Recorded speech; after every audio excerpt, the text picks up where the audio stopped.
After matching up the new axle to the old axle, I've determined they are identical.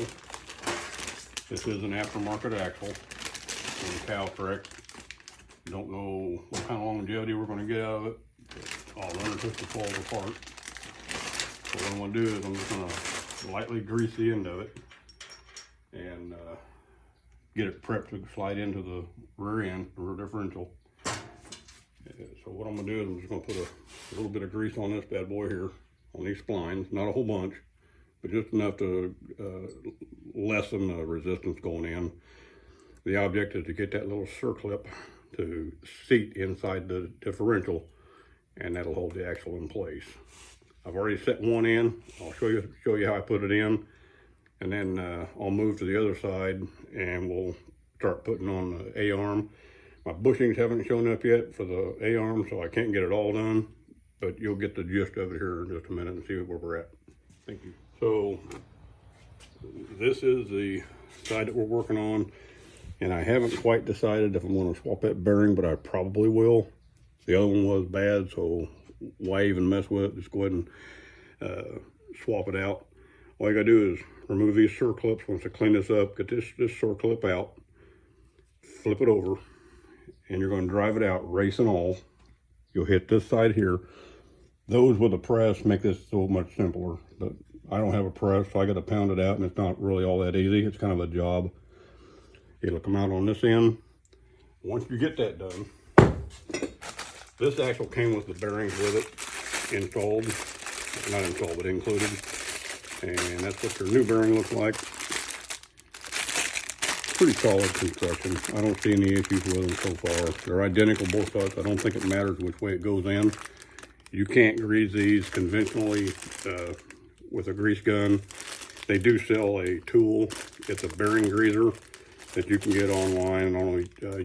eBay sells them, and I think you can get one on Amazon for, I don't know, 20 bucks maybe. So these should be pre-greased from the factory. And then on the axle itself, like I said, I'm just using good old all-purpose or multi-purpose bearing grease. And I'm just going to put a little dab on my fingers. Got it on the wrong finger because I'm on the wrong end. And I'm just going to put a nice light coat in all the splines on here. And all I'm doing is giving it a little bit of protection and making it a little easier to seat inside the differential. Sometimes I guess these can be kind of a pain. The first side, I couldn't push it in by hand, but a light tap with my dead blow and it just popped right in the spot, right in the hole. No problem. So that's probably a little more grease than I needed, but we're going to find out here in just a second. So what I'm going to do is I'm going to put a little bit of grease inside the splines here on the rear differential.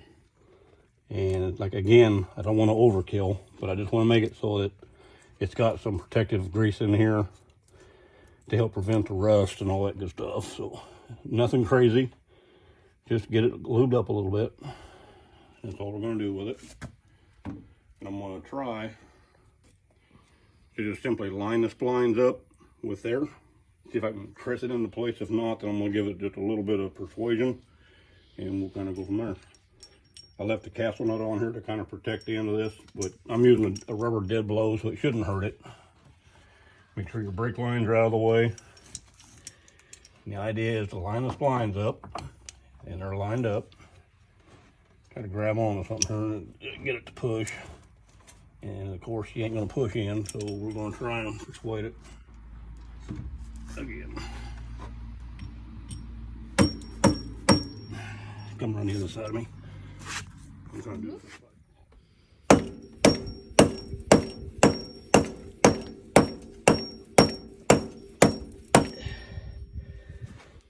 This one's not going in.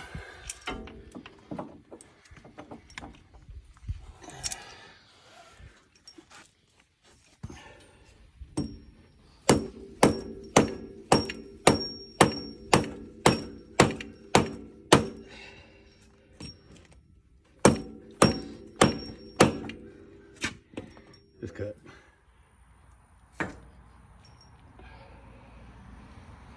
All right, so the object here is to get this spline lined up with the splines in the rear end, which are right here in the rear differential, without tearing anything up. These are usually pretty simple.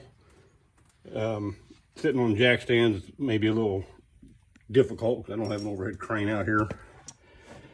So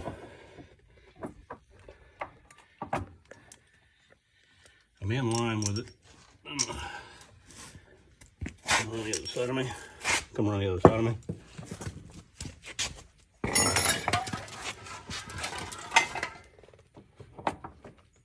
So I've got the splines lined up, and she's not going to press in easy. I'm going to use a little bit of persuasion. I put a castle nut to protect the threads.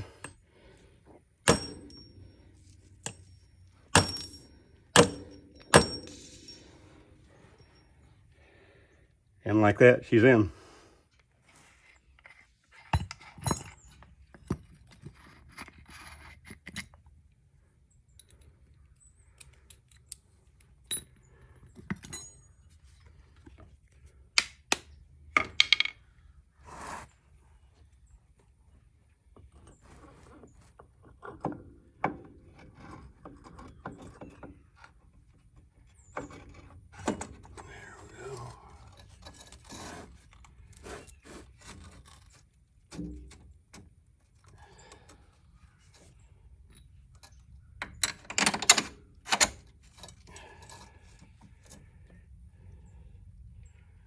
A little bit of blue Loctite on the threads.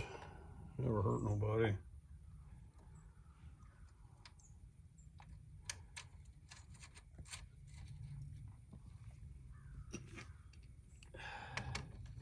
Of course, I don't have the right sockets out here with me.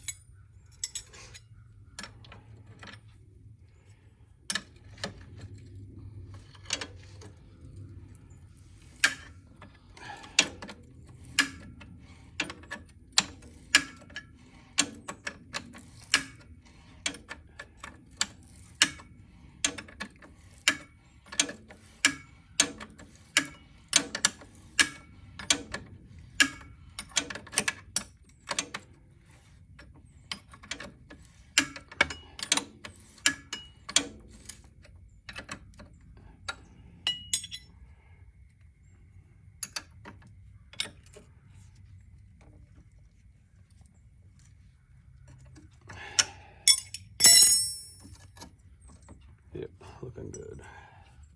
All right, we got the axle somewhat straightened.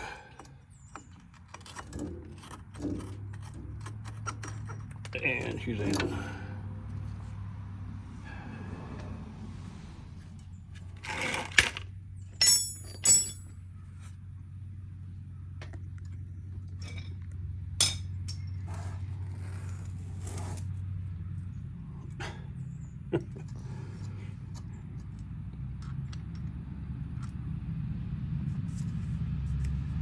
That's what I was looking for.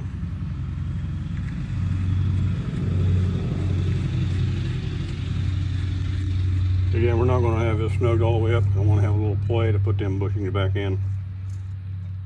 But that's good for now. It's straightened up.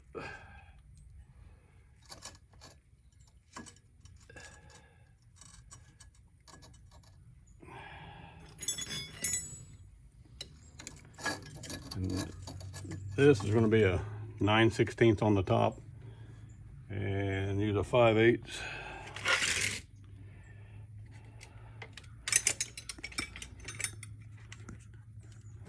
Yeah, the 5/8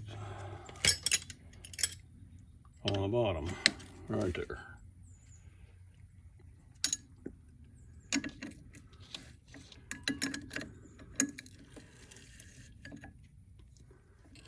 As I said, all you're going to do is orient these bushings, top and bottom, with her washers. And again, you ain't got to get crazy with it. I put some blue Loctite on here, so I don't think they're going to go anywhere. And that's it. And then get the bushings in. Like I said, they come in two pieces. One will cup in this side, the other cup comes in here. You run this down in here, and then there's a bearing. I'll show it to you when I go to put it in. It's a bushing. I'll slide it in here, put the nut on it, each side, and this side's good to go. she's in. It's just a matter of putting the tires back on this side. And when I go to tighten up this castle nut, I'll put somewhere around 30 foot-pounds of torque on it, and I'll use a torque wrench on it and run a cotter key through it.